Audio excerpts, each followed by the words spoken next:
Olá, bem-vindo ao Linha de Frente, o espaço do Grupo Aratu para a gente discutir temas relevantes para a Bahia, nos segmentos da economia, nos segmentos dos negócios, turismo, no terceiro setor e, sobretudo, na política. Hoje eu tenho um convidado que já é frequente aqui no Linha de Frente, para a nossa alegria, porque nos ajuda a conhecer um pouco mais dos bastidores da política baiana.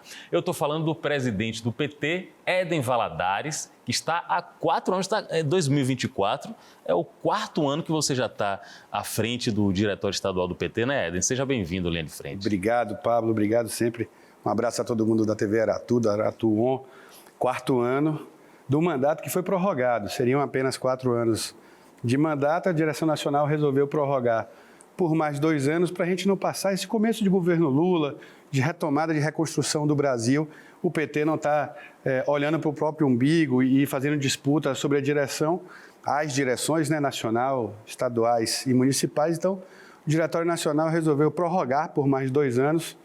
O seu amigo vai cumprir 6 anos de mandato à frente do PT. Sinal, como diz o futebol, a gente vai falar de futebol, que o time que está ganhando não se mexe, sinal que o trabalho dele está sendo muito bem avaliado, tanto pelos filiados quanto pela cúpula, pela executiva nacional. Mas antes da gente falar de política, quero falar de futebol.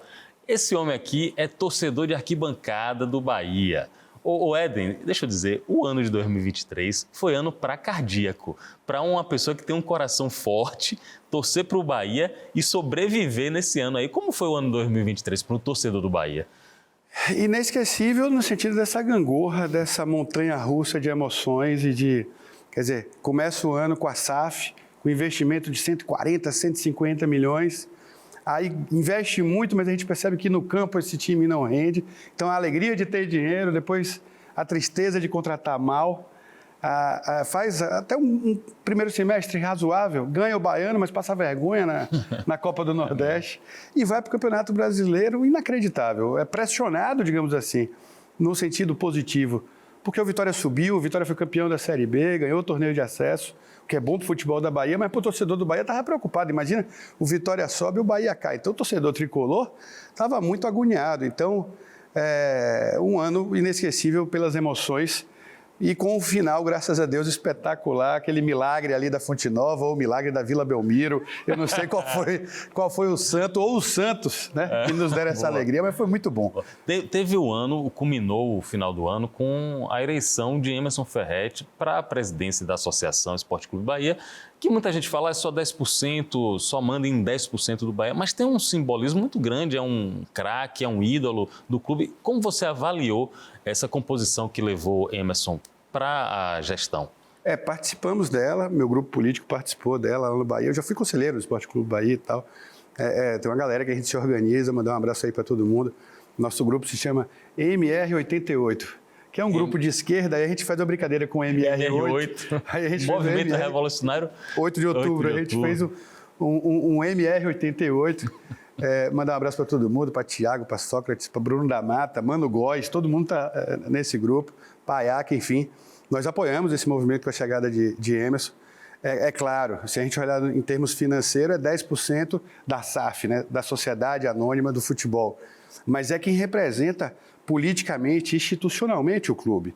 Então, quem participa das reuniões na CBF, na comissão de arbitragem, quem representa o Bahia junto à Conmebol, junto à FIFA, é o presidente Emerson, e eu desejo muito boa sorte a ele. Acho que o Bahia tem dado sorte com as escolhas que nós fizemos desde o período democrático do Bahia até aqui, com o Schmidt, que Deus o tenha, faz uma falta danada, com Marcelo, com Belitani e agora com Emerson. E a gente espera estar sempre caminhando para a modernização do Bahia e para trazer o Bahia de volta para o tamanho que ele merece, que é um clube de projeção nacional e que deve almejar títulos nacionais. Estamos torcendo também pelo ex-colega aqui da Aratu, nosso amigo Emerson Ferretti. Vamos falar de política. O ano começou, 2024, esse é um ano eleitoral, eleições municipais. O Brasil já está em clima praticamente de eleição. Foi muito antecipada, não foi? Foi muito antecipada dessa vez. Antecipada. Isso é bom ou ruim para os políticos que estão em mandato? Qual é a sua avaliação?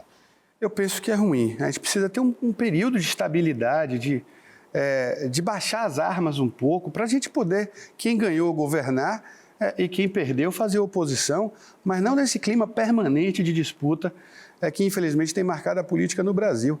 As eleições municipais foram muito antecipadas porque em uma boa parte do Brasil as eleições presidenciais não acabaram. Então, hoje a gente vê o governo do presidente Lula, enfrentando um tipo de oposição que não está ali para mediar, não está ali para ser convencido ou para convencer. Uma parte, eu vou chamar assim, da ultradireita, da parte mais radicalizada da oposição, que são os bolsonaristas genuínos, estão no Congresso Nacional, Pablo, com um telefone, filmando, fazendo live, transmitindo, e sem nenhuma mediação, sem nenhuma disposição para mediação. E a política, a democracia, se é o espaço do conflito, é verdade, mas ela deve produzir sínteses. O debate de ideias deve produzir sínteses. Infelizmente, com esse clima de disputa permanente e de antecipação das eleições, o espaço para mediação tem sido reduzido.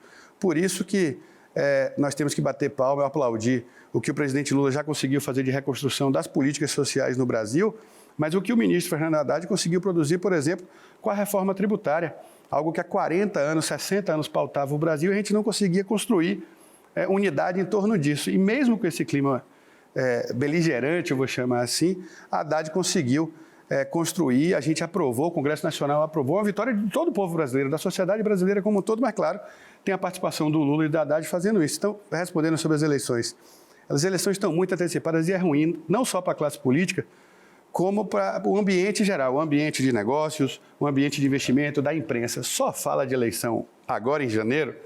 Você que é um craque da política, que acompanha a política baiana, eu não estou falando isso sem rasgar seda, você é um profissional reconhecido, de muita credibilidade, e acompanha, um cara antenado, e nós que somos operadores da política, que dirigimos um partido político, porque estamos no governo. O povo, o dia a dia do povo... O povo está preocupado com o preço da gasolina, com o preço da cesta básica, o povo está preocupado em matricular filho na escola, em pagar IPTU.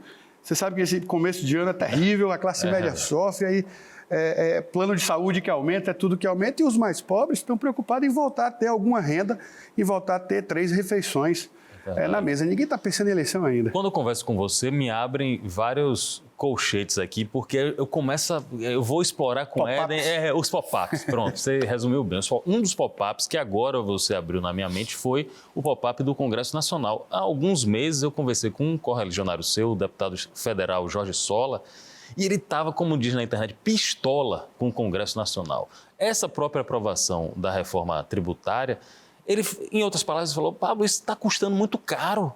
Os caras estão... A frase é dele: os caras estão metendo a faca no governo para tentar tirar um voto, 2, 3, um voto de uma liderança e tal. Você, como presidente de um partido tão importante como o PT, daqui a pouco a gente vai falar sobre o renascimento do PT como um fênix. Você acha que isso tem sido republicano ou que estão usando as siglas, os blocos, para chantagear o governo? Olha, Pablo, infelizmente, a passagem do ex-presidente pela presidência da República, do ex-presidente Bolsonaro, deixou algumas feridas abertas.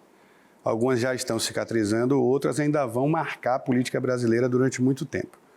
Uma delas é essa: o enfraquecimento do papel dos partidos políticos, um combate sistêmico aos partidos, à democracia. Partido político é elemento fundamental da democracia. O ataque que ele fez produziu no Congresso Nacional isso que Solinha te falou. Parece que cada deputado é um partido sozinho.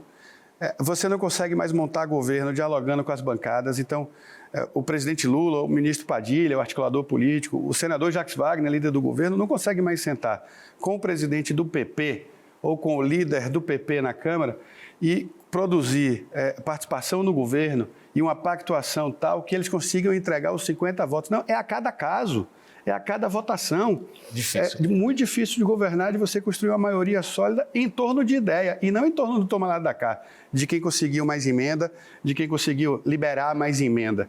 Nós não podemos governar assim. Então, há um desequilíbrio do papel do Congresso Nacional. Agora eles estão falando em capturar o orçamento ainda mais do que o Congresso Nacional já tem feito. Gente, o Congresso Nacional é para legislar, o Congresso Nacional é para fiscalizar, mas o Congresso não foi eleito para governar. Nós não vivemos um parlamentarismo e não pode produzir um parlamentarismo, desculpe o termo, na tora. capturando o governo. O governo Bolsonaro foi capturado e o governo Lula está tentando reconstruir as relações da República, o que manda a Constituição. Então, é requalificar a relação com o Congresso Nacional, com o Senado, com a Câmara, mas com o STF, com as Forças Armadas, com os tribunais de conta, com os governadores. O ex-presidente nunca produziu uma reunião com todos os governadores do Brasil.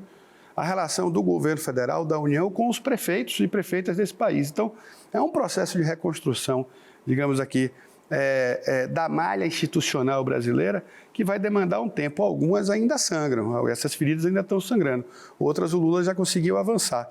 Infelizmente, foi assim que a gente pegou um país, mas a gente sabia do tamanho do desafio. Reconstruir isso não é fácil, porque quem está empoderado não quer perder poder, né? Não quer dividir. Então, você virar para o Congresso Nacional e dizer para ele abrir mão para voltar para o que era, é difícil. São muitas emendas, pessoal, e emendas valiosas.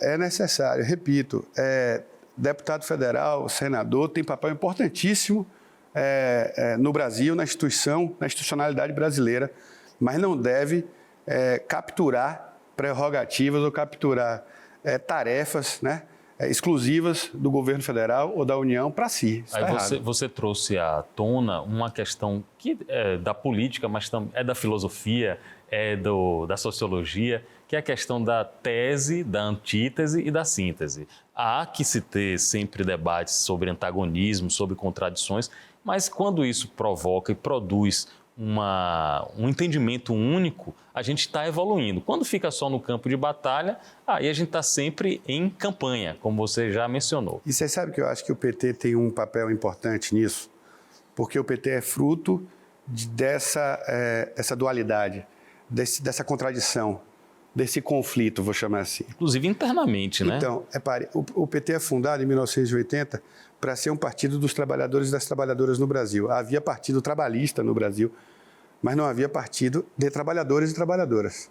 Havia partido de barões, como sempre houve, dos ricos, mas nunca o de trabalhador e trabalhadora. Então, é esse o que o Lula alimenta como sonho e trabalha para a gente fundar.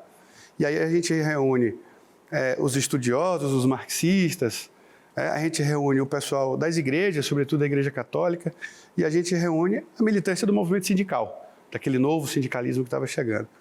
E o PT nasce dizendo assim: nós somos um partido de inspiração socialista.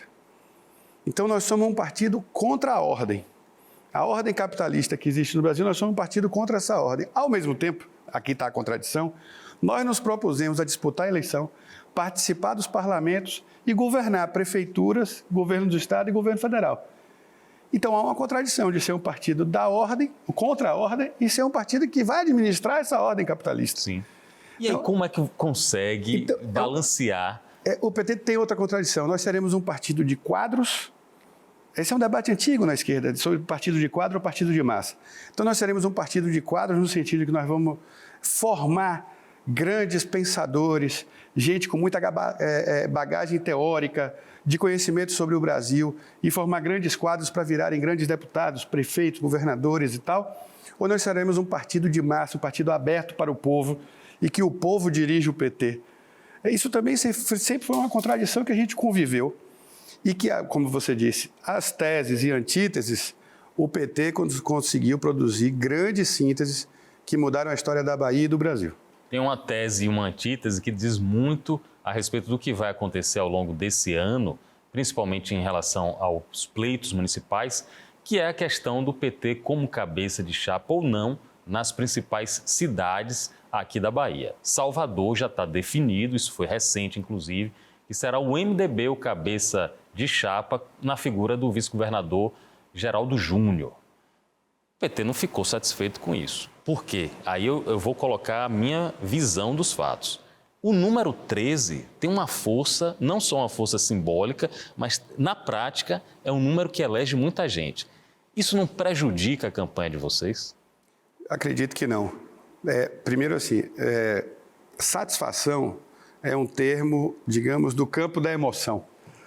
Vamos falar de emoção. Robson Almeida, que estava aqui como pré-candidato e deu uma excelente entrevista, falou de planos, de projetos para a prefeitura. A declaração de Robson Almeida no Instagram, depois do anúncio, eu vou dizer um mínimo, assim, foi muito desanimadora. eu não achei ele muito empolgado em apoiar Geraldo Júnior. Ele não reflete um sentimento de boa parte do partido? Do calor da emoção do dia, sim. Se você me entrevistasse no dia que teve a reunião do Conselho, que nós estávamos disputando a indicação, que nós apresentamos uma tese, a tese que deveria ser um candidato de esquerda, que deveria ser um candidato do 13, devia ser um candidato do Lula, de Jerônimo, que ser do PT, você já não precisa gastar programa de TV para mostrar que o cara é candidato do Lula, é candidato de Jerônimo. Só de ser do 13, Jerônimo. Jerônimo agora na passada. Ser candidato, ser Jerônimo candidato e ser pelo PT, do PT como ele é, a gente já não perdeu tempo de TV, de rádio, comício, explicando por que o PT... Não, já estava ali. Nós apresentamos isso, mas eu estava te falando da gente tirar do campo da emoção e voltar para a razão. Se você me perguntasse no dia se eu não estava chateado, eu estava chateado. Mas é de uma noite, porque nós fazemos política com a responsabilidade de quem é o partido do presidente da República e o partido do governador do estado da Bahia no 5º mandato do PT. Então, quem tem o presidente da República e quem tem pela 5ª vez o governador tem que saber ser apoiado, mas tem que saber apoiar. Nós teremos provavelmente o apoio da nossa base toda nas principais cidades da Bahia, em Feira de Santana, em Vitória da Conquista, em Camaçari. Nós estamos trabalhando pela unidade do grupo, reivindicando para o PT essas candidaturas. Em Salvador, o entendimento da maioria dos partidos e das nossas principais lideranças é que Geraldo Júnior estava na posição um pouco melhor do que Olívio, do que Robson, do que Silvio, do que tinha colocado o nome. Então, nós temos que acompanhar a unidade, nós sempre dissemos isso. O nome de Robson estava oferecido para unificar o grupo. Se alguém unifica melhor, aí nós temos que manter, digamos, o motor girando, porque o PT tem campanha de vereador e de vereadora para fazer, o PT quer ter participação no programa de governo de Geraldinho, o PT quer ajudar a dirigir a campanha, quer ter participação nas coordenações, na mobilização, presença de rua. Nós faremos a campanha de Geraldo como faríamos a de Robson ou de qualquer outro nosso, até porque, desculpe, Pablo, Geraldo é o candidato de Lula, é o candidato de Jerônimo. Sendo assim, o PT estará de corpo e alma entregue à dedicação total à campanha de Geraldinho. Tem figuras muito relevantes dentro do partido e uma delas eu vou chamar de seu padrinho político, porque é notório a relação, a estima que um tem pelo outro, o senador Jacques Wagner. Ele há muito tempo, não é de agora, da última vez que ele veio aqui e outras vezes, ele fala de rejuvenescer o PT, de colocar jovens, caras novas, mas a gente ainda percebe que os medalhões do partido são os políticos muito tradicionais e muito respeitados. Como é que está a renovação do partido aqui na Bahia, por exemplo? A renovação é um processo irreversível no PT da Bahia e esperamos que isso seja também no PT nacional. Mas no PT da Bahia é um processo irreversível a renovação. Ela acontece, já aconteceu na escolha de Rui como candidato na sucessão de Wagner. Ela se aprofunda com a escolha de Jerônimo para suceder Rui. É verdade que nas bancadas a renovação ainda não chegou por inteiro, mas perceba que no PT chegou. Eu governo hoje o PT, eu faço uma gestão no PT basicamente com a minha geração, a maioria dos companheiros são até mais novos do que eu, e muita gente foi aproveitada pelo governo. O companheiro Adolfo Loyola, que é chefe de gabinete do governador, era colega nosso de executiva. Luciana Mandelli, que está na presidência do IPAC, que era nossa colega de executiva. Luciene, enfim, Bruno Monteiro, Sodré, Bruno Monteiro, Dudu. É uma geração nova. Felipe da Silva Freitas, o secretário de Justiça e Direitos Humanos, até um dia desse era secretário de organização do PT de Feira. Ele é doutor pela UNB e tal, tem a carreira acadêmica, mas estava lá organizando o PT. Então tem uma geração que chega ao PT primeiro, com a minha chegada à presidência, com todo o apoio, o incentivo, o encorajamento de Wagner. Wagner é um entusiasta real desse processo de renovação e acho que quando o faz, ele também se autorrenova. Ele também se rejuvenesce quando ele faz isso e por isso ele se mantém como essa liderança. Ele se retroalimenta da juventude. Se mantém como essa liderança que é para o PT e para o nosso grupo. Ele não gosta, Pablo, que eu diga que a gente chame ele de bruxo. Esse nome não é bom, não é legal, não me chama de bruxo, então eu estou chamando pelo nome, que é o maior político desse século na história da Bahia, Jacques Wagner, sem sombra de dúvida, e esse processo de renovação não tem retorno. Diz que foguete não dá ré, o processo de renovação no PT não vai dar ré. Será assim na próxima gestão da executiva, será ainda mais renovada, e acredito que nessa eleição de prefeito a gente vai ter muita gente nova se elegendo prefeito e prefeita pelo PT, e vai se refletir na composição do governo Jerônimo e na eleição de deputados federais e estaduais. É isso que eu ia completar a pergunta. Tem nomes jovens e renovação nos cargos executivos, no partido, no governo, mas esses nomes precisam ir agora em busca dos votos deles, dos votos dos jovens. É isso que você está falando em ter novidade para prefeito, para deputado e companhia? Grosso modo, minha geração vai às urnas agora. Pronto. Essa é a manchete, viu? Minha geração vai às urnas. A minha geração, o homem tem 42 anos de idade, ele está colocando aqui o interesse do PT estadual e possivelmente do PT nacional em os jovens irem buscar os votos, irem buscar o espaço. Você falou de Jacques Wagner e aí como analista, muito mais observador e leitor do que agente da política, eu entendo que o ex-governador e senador vive um momento que eu acredito que ele consegue unir uma sabedoria muito grande e uma possibilidade de articular enorme, tanto no âmbito estadual, mas sobretudo no âmbito nacional. É o nome forte do governo Lula no Legislativo, Jacques Wagner? Sim, no Legislativo, para dentro do próprio governo, na gestão, inclusive, porque é alguém que consegue unir, né? Ele não espalha, Wagner é um cara que abraça, então você tem crise entre ministros, ele atua. É o ponta de lança também na nossa relação com o Judiciário, com o Poder Judiciário, com as Forças Armadas, quando ele foi ministro da Defesa. Então, eu costumo dizer que é um super líder de governo. Tudo em Brasília a gente tem que acionar Jacques Wagner, Pablo. Não só da Bahia, é do Brasil inteiro. Então, tudo a gente está tendo que acioná-lo. Eu concordo com você, ele consegue chegar ao auge, digamos, do seu desempenho, da sua performance enquanto político, porque tem cabeça boa, arejada, lendo muito, aprendendo muito, mas com muita bagagem. O cara que foi deputado federal, foi ministro, foi governador, é senador, então já passou por tudo, já foi oposição, já foi situação, então tem uma bagagem enorme e consegue ajudar muito o presidente Lula. A mim, ele ajuda demais. Eu sempre que posso, a gente está sempre junto, você sabe da nossa relação, quase paternal e tal, mas ele ajuda até nos ensinando. Deixa eu te contar uma. Quando eu venci o Congresso do PT, a primeira pessoa que eu liguei foi para ele. Claro, para agradecer o apoio e tal, e para perguntar para ele o que é que eu deveria fazer. Aí ele falou, passa lá no gabinete amanhã. Eu passei na sala, no escritório, e falei, senador, as pessoas vão me cobrar que eu seja pelo menos 1% do que o senhor é. Essa capacidade de articulação, de diálogo, de liderar, as pessoas vão entender que eu deva ter algum talento para isso. E eu não sei se tenho, então eu ainda muito seguro. E disse, o que é que você acha? Qual é o principal conselho que você me dá, ou o melhor conselho que você pode me dar? Ele olhou pela janela, Pablo, pensou, virou para mim e falou, fale a verdade, Edem. Com educação, sabe, com tranquilidade, mas com firmeza. Fale sempre a verdade, mesmo que o seu interlocutor não queira ouvir a opinião que você vai dar. Não é um conselho muito comum na política. Mas se você fizer isso, 90% dos seus problemas estão resolvidos, porque as pessoas vão te respeitar, mesmo aquelas que discordam de você, e as que concordam já estavam no seu time. Então, fale sempre a verdade. Aí eu traduzi isso para o seguinte, qualquer reunião que eu faça, para mim está transmitindo ao vivo no YouTube. Ah, boa. Pronto. Aí, meu irmão, aí você cria um mindset, né, um estado mental de que eu não posso falar bobagem aqui, porque estou com um olhar do mundo todo. E não vou brincar com as suas pretensões, com seus sentimentos, do interlocutor que quer ser candidato ou que não quer, que quer o apoio ou que não quer. Vamos reto que dá mais certo. Sabe? Legal. Edem Valadares é o nosso convidado aqui no Linha de Frente. O Linha de Frente com Edem teria que ter 1h30, pelo menos, teria que virar podcast, porque aqui é muito assunto, é legal conversar com ele. Tem um tema aqui que vem desde o final do ano 2023 e vai prosseguir alguns meses aqui em 2024, que é a indicação para conselheiro do Tribunal de Contas dos municípios. Aí o público que está assistindo precisa entender que o Tribunal de Contas dos municípios é um organismo ligado ao Legislativo. É um órgão auxiliar da Assembleia. Um órgão auxiliar da Assembleia, ou seja, depende do crivo da aprovação de deputados estaduais.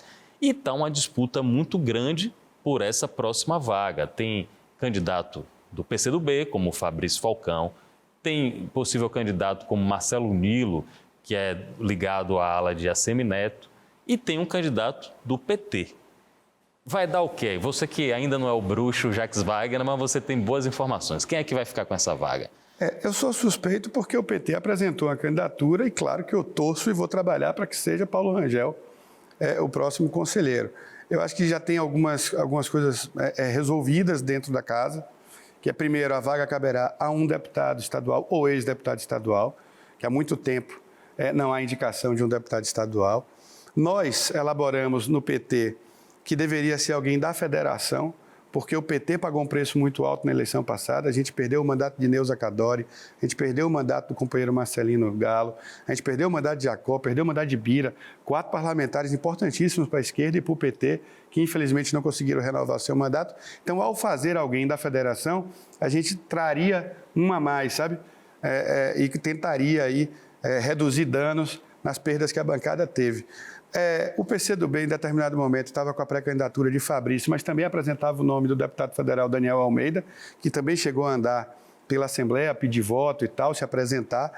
Somente no mês passado eles definiram pela pré-candidatura única e unificada de Fabrício, mas nesse intervalo de tempo, o PT percebeu alguma dificuldade do nome do PCdoB, ou de Fabrício ou de Daniel, de andar, e resolveu apresentar à federação primeiro o nome de Paulo Rangel, alguém qualificadíssimo, com muito tempo de casa, com respeito dos seus pares, alguém que certamente engrandecerá o Tribunal de Contas, está à altura do desafio que é ser conselheiro do Tribunal de Contas dos municípios. Então, nós apresentamos o nome de Paulinho para Rangel ser debatido primeiro na federação, depois com os aliados e com o próprio governo. Apesar da vaga caber à Assembleia, é claro que a gente vai consultar o governador Jerônimo, que é o nosso coordenador, é o nosso timoneiro nesse momento. Mas acreditamos que o nome de Paulo vai muito bem, foi muito bem recepcionado pelo PSD, foi muito bem recepcionado por um grupo de parlamentares lá chamado de G8. Eu acho que até no campo da oposição, não sei se vai ter apoio, se vai ter voto da oposição, mas sei que ele é muito bem quisto. Então, não deveria, mas vou responder a sua pergunta. Eu acho que vai dar Paulo Rangel. Eu vou fazer o papel de advogado do diabo das coisas que eu ouço lá da Alba também. O que eu ouço da Alba o PT quer ser o dono da bola. Já fez Nelson Pellegrino, já fez a ex-primeira-dama Aline Peixoto e agora Paulo Rangel. Não fica com a sensação que o PT é fominha demais, não? Aí a gente tem que escolher se o PT cede demais ou se o PT é fominha demais. Porque tem semanas que eu respondo. Tenho que explicar por que é que o PT vai votar no 15 em Salvador, no MDB. Então, eu sou cobrado porque o PT está dando um apoio. Aí agora eu estou sendo cobrado porque o PT está tendo candidato. Aí, eu acho que é um jogo de equilíbrio. Repare, a UPB não é presidida pelo PT. Há muito tempo não é. Nós nunca presidimos a Assembleia Legislativa. Nenhum presidente da Assembleia foi do PT. Aliás, esse é um assunto que vai voltar com força. Eu costumo lembrar que das 50 maiores cidades da Bahia, o PT deve ter candidatos em 22 ou 23. Nas demais, nós vamos apoiar candidaturas de aliados. Então, é um jogo de equilíbrio, insisto, com a responsabilidade de quem sabe, que é o partido do presidente da República e do governador. Nós temos tarefa, enquanto partido, de ajudar o grupo a ficar mais junto, mais coeso e num jogo de equilíbrio, de ganha-ganha. Nós já fizemos isso em outras eleições, na reeleição de Wagner, na reeleição de Rui. O PT cresceu, mas o PSB cresceu, o PDT era aliado, cresceu, o PP cresceu, o PSD cresceu.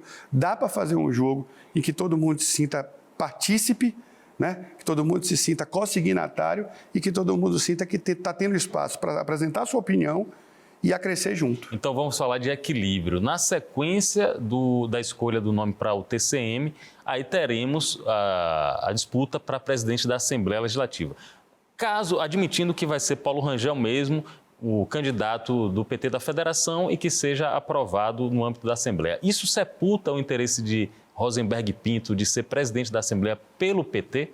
Não, sepultar não sepulta. O interesse dele continua, tudo bem, mas na prática você vai equilibrar. Vai dificultar, porque nós acabamos supostamente de eleger um conselheiro e, como eu disse aqui, a gente nunca teve a presidência da Assembleia e agora vai querer ter. Talvez seja uma dose muito forte nesse discurso do que o PT quer tudo.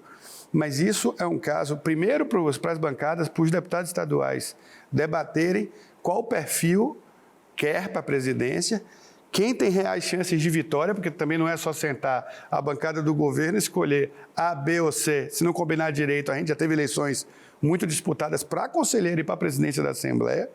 Tem que ter um processo de diálogo com o governador Jerônimo, ele que está enxergando a floresta inteira e não só o jardim da Assembleia.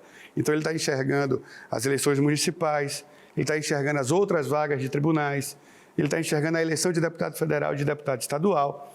Então, ele deve e sabe fazer um jogo, conduzir esse jogo de equilíbrio. Eu não estou descartando nem Rosenberg, nem a candidatura do PT. Eu estou admitindo que se Paulinho, se Rangel for eleito, logo na abertura dos trabalhos, é que me parece que o presidente Adolfo quer votar essa coisa do... Isso, aí é outra pergunta. Do conselho do tribunal. Tem brecha jurídica para Adolfo Menezes ser candidato à reeleição? Porque já falam de prerrogativas que o Supremo já liberou, não liberou no Amazonas e tal. Você acha possível Adolfo ser candidato à reeleição? Possível, sim. Eu acho possível. Há um entrave, digamos assim, em uma resolução do STF, uma opinião que o STF apresentou, mas que não tem força de lei. Então, você vê, o STF disse que não é possível mais reeleições, algumas casas legislativas em outros estados fazendo, porque aquilo não tem força de lei. Então, tem uma controvérsia jurídica, por assim dizer, mas que me parece superável. Nós, do PT, historicamente, temos uma opinião contra. Por entender o basicão, você fica muito tempo a mesma pessoa, a mesma força política à frente de um espaço de poder, seja ele qualquer, não é salutar. Mas quem sou eu para dizer isso, que estou no 5º mandato de governador da Bahia? É verdade. Não é a mesma pessoa, é verdade, mas é a mesma força política. Então, nossa opinião histórica é essa. Aliás, o senador Jacques Wagner tem construído um debate no Senado na tentativa da gente construir, a partir de 2030, mandatos de 5 anos para governador, prefeito, presidente, deputado e vereador, sem reeleição, no caso do Executivo, para a gente unificar as eleições. Ninguém aguenta mais, Pablo. De 2 em 2 anos nós estamos em campanha. E nos anos ímpares estão antecipando as campanhas. Pois é, o que a gente falou desde o começo. Estado permanente de disputa. Não pode, aí o cidadão não consegue nem governar, já está fazendo aliança para a próxima eleição. Aí veja como esse assunto, a gente volta para pontos... Haja pop-up. Para pop-ups. Como um assunto tão delicado como é o fim da reeleição só poderia ser levado à pauta por uma pessoa muito forte e muito respeitada no cenário político, que é justamente Jacques Wagner, que tem, na oportunidade que ele pode, tem colocado isso como tema para discussão, para um debate público, apesar de eu achar que é muito difícil a gente conseguir uma aprovação para curto prazo. Vai ser jogado lá para frente. Aí tem que ter um processo de transição para não cair no que estão tentando, digamos assim, uma esperteza golpista de dizer que o Lula não pode ser reeleito ou que Jerônimo não pode ser reeleito. Não é isso. Eles ganharam as eleições tendo a regra da reeleição valendo. O que nós estamos dizendo é para o outro mandato. Porque você não pode mudar o jogo, a regra com o jogo rodando. É como, sei lá, como a gente faz no esporte, como se fazem na Fórmula 1. Olha, daqui a 2 anos não vai valer tal tecnologia, mas você dá um período de transição para as instituições irem se ajeitando. Então, o debate seria ou para 2030 ou para 2034. Mas é salutar o debate em si. A instituição da reeleição, ela nasce, digamos, numa janela, ela não entra pela porta da frente. Vou lembrar, o PSDB empurra a reeleição ali porque avaliava que somente Fernando Henrique poderia derrotar o Lula, que somente Fernando Henrique, presidente Fernando Henrique, candidato à reeleição, poderia derrotar, que uma candidatura ou de Serra ou de algum ministro correria risco, então era algo ali conjuntural, mas que se consagrou no Brasil.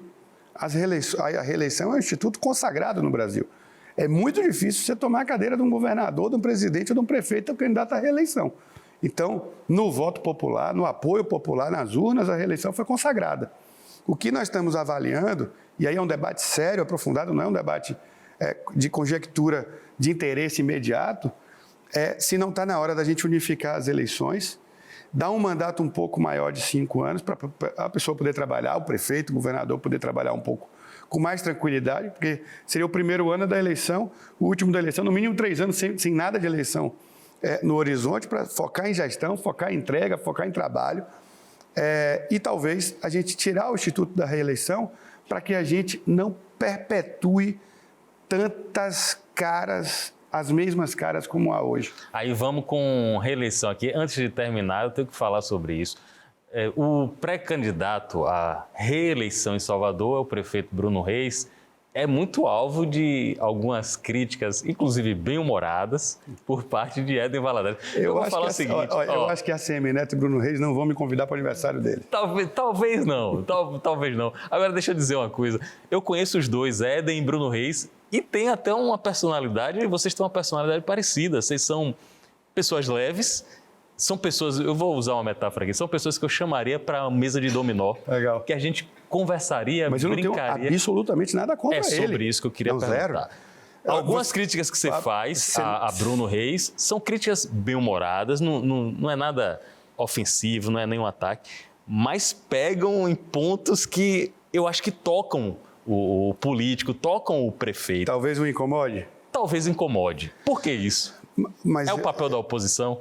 Repare, a política precisa também, sobretudo a política na Bahia, ela precisa de uma certa irreverência também. Ela não pode ser só chatice.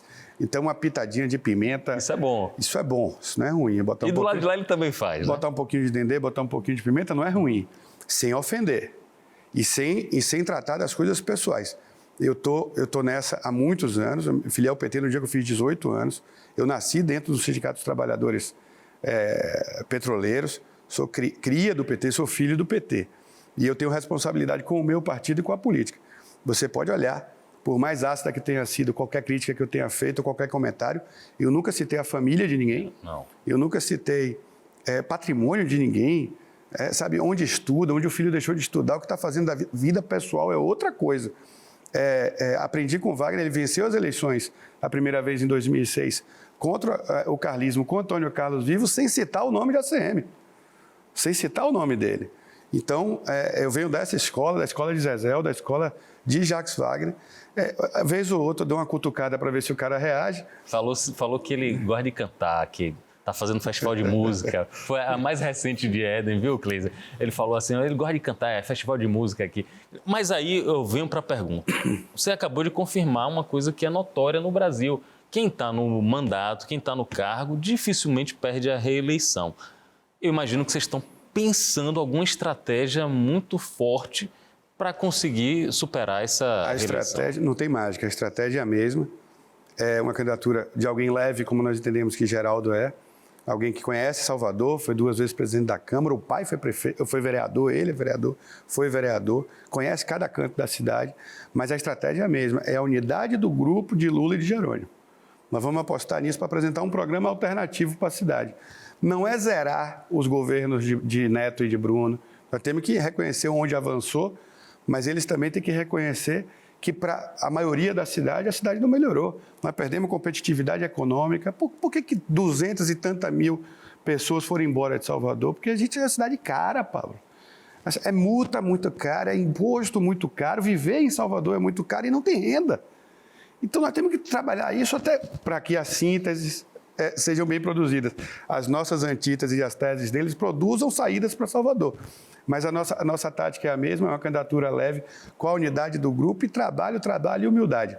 Eu penso que se a tática deles se repetir do que eles fizeram para o governo do Estado, eles vão perder. A tática deles para o governo do Estado foi já ganhei, salto alto e comemoração antes. Essa eles perderam. Agora eu vou lhe responder sobre a reeleição. Bruno Reis tem a obrigação de ganhar a eleição, a obrigação não é nossa, não. A responsabilidade e o peso é todo dele. A reeleição é um instituto vitorioso no Brasil e se ele perder a reeleição, quem vai entrar para a história é ele. Porque Wagner se reelegeu, Rui se reelegeu e fizeram o sucessor. Neto, o chefe dele, se reelegeu e fez ele sucessor. Agora a batata está na mão dele. Como um bom apreciador do futebol, jogou a responsabilidade para o adversário, que inclusive joga em casa. Estamos aqui com Éden Valadares nessa conversa legal do Linha de Frente. Eu agradeço de novo a você pela presença. Você é sempre bem-vindo aqui. Obrigado. Se for para falar do PT, a gente fala, mas se for para falar de qualquer outro assunto, eu sei que vai ter muito conteúdo à disposição para o nosso público. Obrigado. Obrigado a você, Pablo. Obrigado ao Grupo Aratu. Eu me sinto aqui, vou usar uma metáfora que você usou, eu me sinto muito à vontade, primeiro, pela qualidade das suas perguntas, pela responsabilidade que nós abordamos os temas. Não são rasos, a gente tenta aprofundar um pouquinho para que o nosso espectador também possa refletir um pouco mais sobre a política. É um espaço democrático, do jeito que o PT vem aqui, os demais partidos vêm, então nós também valorizamos isso. E eu ia lhe dizer que eu me sinto tão à vontade que, para mim, nós estamos jogando dominó aqui. Ah, que beleza, pronto, gostei. Então, a próxima edição do Linha de Frente, quem sabe numa mesa de dominó, fazendo um debate com Éden e com outras figuras de relevância de outros partidos para, da tese, da antítese, a gente produzir boas sínteses, que é isso que o povo baiano está precisando. Obrigado a todos pela companhia, até um próximo encontro.